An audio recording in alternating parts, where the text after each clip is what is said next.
You pray, but heaven feels silent. You whisper your need, your longing, your confusion, yet nothing moves. Days pass, months even, and though your lips continue to speak, your heart quietly begins to wonder, does God still hear me? But perhaps that question itself is the doorway. For prayer was never meant to be a transaction.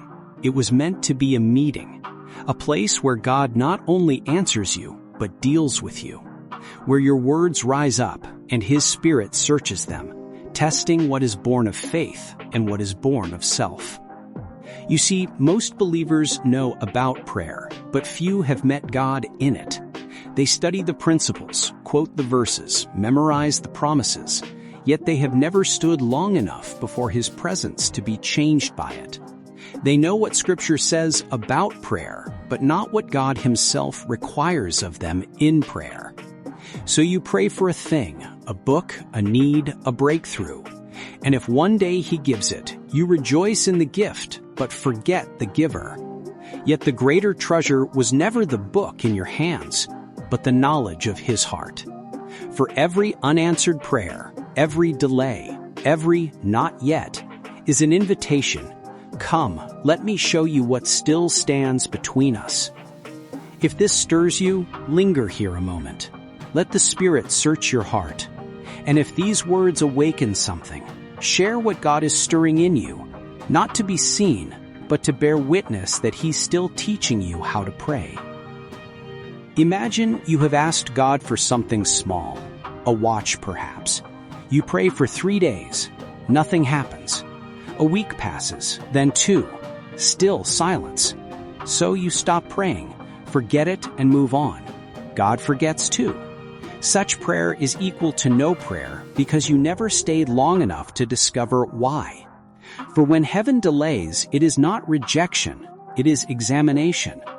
God waits that you might ask the deeper question, Lord, what are you showing me through this delay? And as you seek Him, He whispers, your desire is shallow, you ask lightly. You can live without it, and so you pray without weight. But a prayer that does not move your heart cannot move God's. When your desire becomes holy, when it burns with the purity of surrender, not the restlessness of demand, then heaven begins to move. True prayer begins when you can no longer walk away.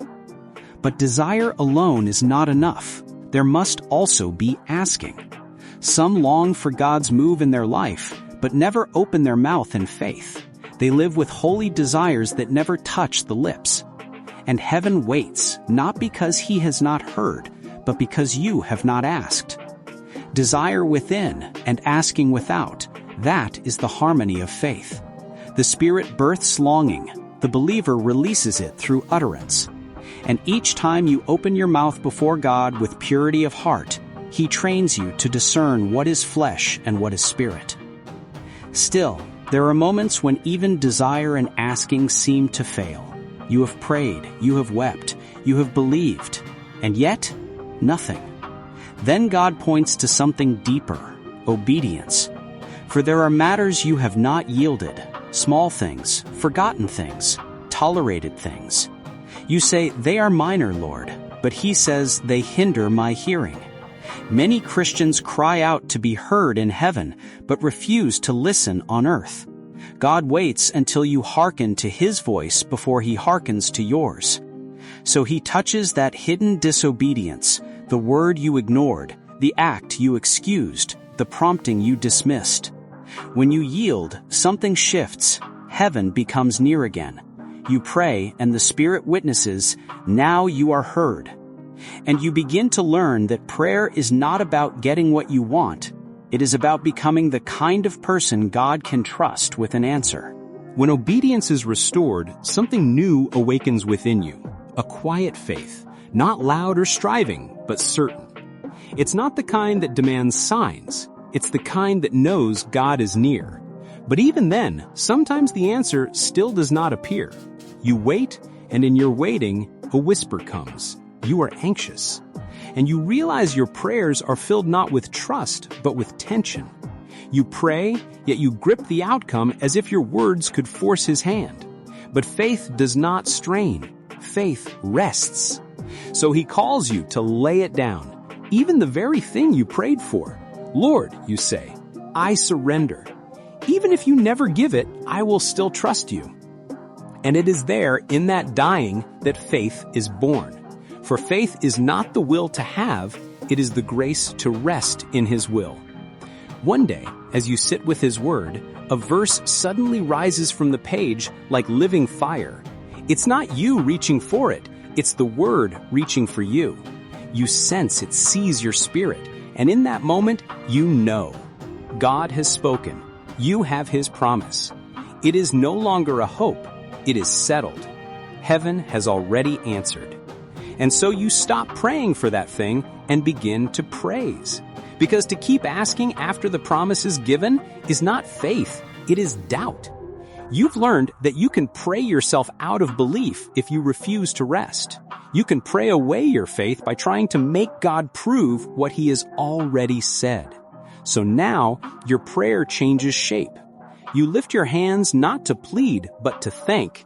You say, Lord, you have spoken, and I believe you. I will praise you before I see it. And even when the promise is not yet visible, you know it is already true. Then comes the testing, the delay, the silence that presses on your faith to see if you will hold fast. Satan whispers, it hasn't come. Perhaps you imagined it.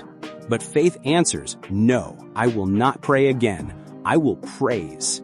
For praise is faith's final proof. It declares, God has already done it, though I do not yet see it. And when your praise matures into remembrance, you learn yet another mystery. God invites you to remind him of his word, not because he forgets, but because he delights when you believe enough to repeat his promises back to him, like a child saying, Father, you said. So you stand before him, not in fear, but in faith, and you whisper, Lord, remember what you spoke to me. Remember your word to your servant. And heaven moves again. But sometimes, even after all this, desire, asking, obedience, faith, praise, remembrance, the thing still does not come. You stand there and nothing changes. What then? Then you learn the deepest lesson of all. Delay is not denial. For in the waiting, God is shaping the vessel to match the weight of the answer.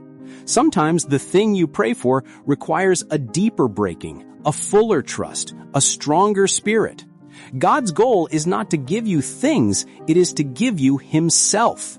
So he waits, not until you are desperate, but until you are yielded, until what you want is no longer the thing, but his will. Then, even if he never gives it, you will have found the greater treasure, the peace of knowing him. If this word finds you in a place of waiting, don't rush to escape it. Ask instead, Lord, what are you forming in me through this delay? Share what he is showing you so that others waiting may also be strengthened. For your process is not wasted. It is prophetic training in disguise.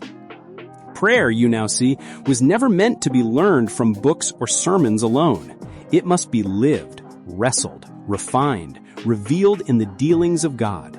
The child who prays and is ignored will stop praying, but the son or daughter who stays before God will begin to discern his ways. And with each unanswered cry, the heart becomes wiser. You begin to pray less for outcomes and more for alignment. You stop saying, God, do this, and begin saying, God, make me what you need to do this. Then you will find your prayers changing atmosphere. Heaven no longer feels distant, for you have learned the rhythm of his dealings. You obey quickly, ask humbly, believe quietly, praise deeply, and remind faithfully. These are the marks of those who know God in prayer. For in time, you will see that every request was a lesson, every delay was a mirror, every silence was an invitation. And all along, God was not training you to pray better, he was teaching you to know him. So now, when you kneel, you do not come as one seeking answers, but as one seeking his face. You have learned the holy secret, that true prayer is not you bringing your needs to God, but God bringing you into his will. You pray and heaven listens. Not because your words are strong, but because your spirit is yielded. And in that sacred exchange, you come to know the one who has known you all along. Let this truth rest in you. Unanswered prayers are not failures. They are invitations to deeper knowing. The goal was never the gift, but the giver. If you've walked this path, from asking to waiting, from striving to surrender, take a moment now. Be still. Whisper, Lord, not my will, but yours be done. And let peace flood in where striving once lived.